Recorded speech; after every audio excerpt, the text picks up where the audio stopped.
It's great to be with you here today. And in English, I'll reiterate that our purpose is to put our country first, to defend our workers and their jobs, to ensure that they continue working and selling our world-renowned steel, aluminum, autos, lumber, and other products to the world.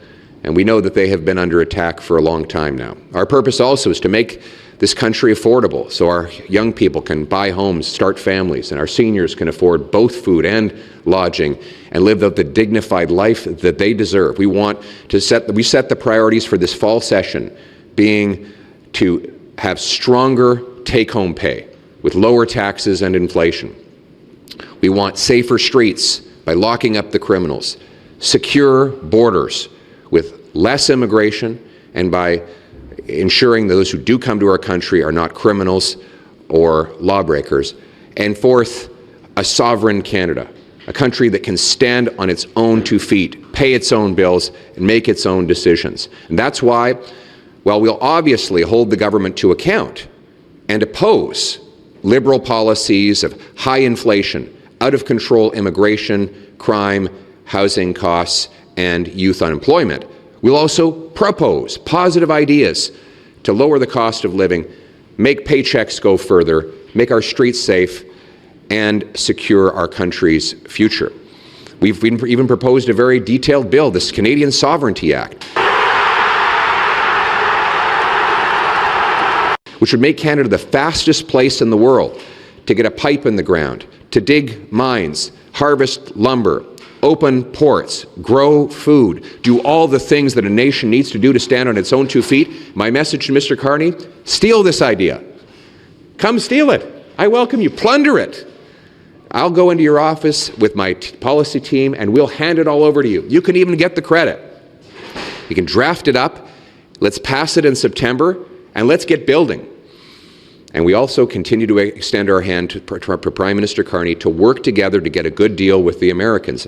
I promised that and I offered that to him multiple times directly. My Shadow Minister of Canada-U.S. Affairs has said the same thing to her counterpart. So far, no response. The Liberals seem to want to play partisan games and score political points rather than working with all parties to get a good deal for Canada. So my message to Mr. Carney, put partisanship aside and work with all parties to get an actual deal with the Americans that stands up for Canada's interest. We have to judge Mr. Carney by his performance, and not by the standards I set, by the ones that he set out for himself. So let's do that today.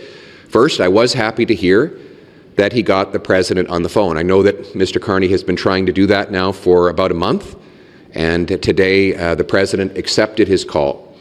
And the Prime Minister took the opportunity to make a series of very generous concessions to President Trump.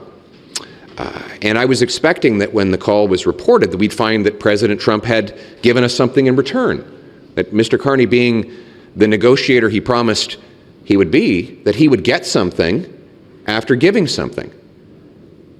But not so. Today we learn that it has been yet another capitulation and climb down by Mark Carney. His elbows have mysteriously gone missing. And this call follows on other concessions. He promised during the campaign he would have dollar-for-dollar retaliation. He pulled that back. He made concessions on the military while getting nothing in return. He pulled back on his digital services tax, a terrible tax, but you'd think he'd get something in return for it.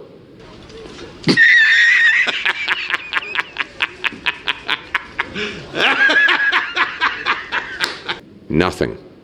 And today, he removed even almost all of the tariffs on the United States and got none lifted from Canada. This continues with the weakness that he's shown on the world stage, continuing ahead with a $1 billion loan to the dictatorship in Beijing to build ships for Canada, creating jobs for foreign workers in steel and shipbuilding, while that same regime hits our farmers and fish harvesters with increasingly high and unfair tariffs. Mr. Carney's capitulations would be laughable if they weren't so tragic. They will harm our farmers, our workers, our people. More importantly, from his point of view, they are a broken promise. They are exactly the opposite of what Mr. Carney ran on. His signature promise in the last election was that he was going to put elbows up, negotiate a win, and match American tariffs. Let's go through the list. He has not thrown one elbow since he took office, except at our own workers. He did not meet his promise of a July 21st deal with the Americans. Again, his promise, not mine. He did not, he's backed down while claiming that he would stand up, and he's gotten absolutely nothing in return. In fact, American tariffs are twice as high on Canada today as they were when Prime Minister Carney took office, promising to deploy his negotiating skills to get us a win. He promised he would have elbows up. He promised he could, quote, handle Trump, and that he would, quote, negotiate a win. Those are his promises, and he needs to be judged by his word. And this was not any promise, just any old promise on page 73 of his platform. It was the promise on which he ran his entire election campaign. And now he's abandoning it. So either he admits that he was wrong all along, or that he knowingly spread falsehoods to get elected. He needs to explain which of those two things it is. But it adds to a long list of broken promises. Remember, he was going to build more and at faster speeds than ever before? Well, you know, he's getting breathless media coverage because he's setting up a new office that will one day approve projects that may one day get built. 160 days in, and he's bragging that he's close to setting up a construction office of bureaucrats who don't swing hammers or operate heavy machinery, but sit in front of computer screens in Ottawa department buildings.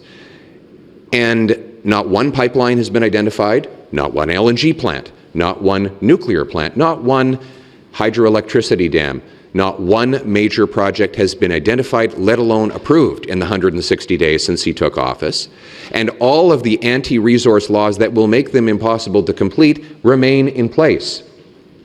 On housing, he said he'd double home building. His housing agency says home building will drop by 13% over the next 2 years. And the housing crisis has tripled in its different directions. Under Trudeau, it was just that they were too expensive for anyone to buy. Now, it's too costly for builders to build, buyers to buy, or sellers to sell. An almost impossible triumvirate of failure in housing hell that only a Liberal Prime Minister could have accomplished. He said he would invest more and spend less. Well, look at the numbers. Spending is up 8% under Mr. Carney, and it looks like the deficit will be twice the one that Trudeau left behind. Though we don't know because Mr. Carney, the genius banker, still hasn't introduced a budget. And then there is the investment side, down $60 billion in what the Financial Times says the single biggest net outflow of investment in any 5-month period. That is Mr. Carney's track record on investment. He is spending more and investing less. Meanwhile, immigration numbers continue to be out of control. Liberals have lost track of 600 non-Canadian criminals who were supposed to have been deported. They're still on our streets. What the hell is even that? Crime is raging to such a point where people are now demanding the ability to defend themselves in their own homes because they know the law will not defend them. And rightly, Canadians believe that they need to defend themselves if an intruder who's probably out on bail for the 100th time under Liberal laws comes into the house, and frankly, they should have the right to defend themselves.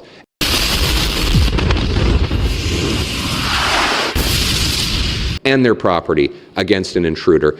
But it is sad that we've come to a place where people feel the law will not protect them, and Mr. Carney has sent home Canadian MPs while crime, the cost of living, housing costs, immigration are all up, while elbows are down.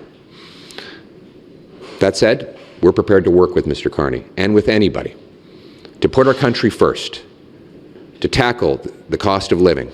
Our purpose is to unlock Canada's potential, make this a land of opportunity again. And we will prioritize stronger take-home pay, safer streets, secure borders, a self-reliant Canada. And I say to Prime Minister Carney and to all the other party leaders, let's get to work in the fall. Let's tackle these problems for real, because our country is worth fighting for and worth working together for. So let's get it done. Thank you.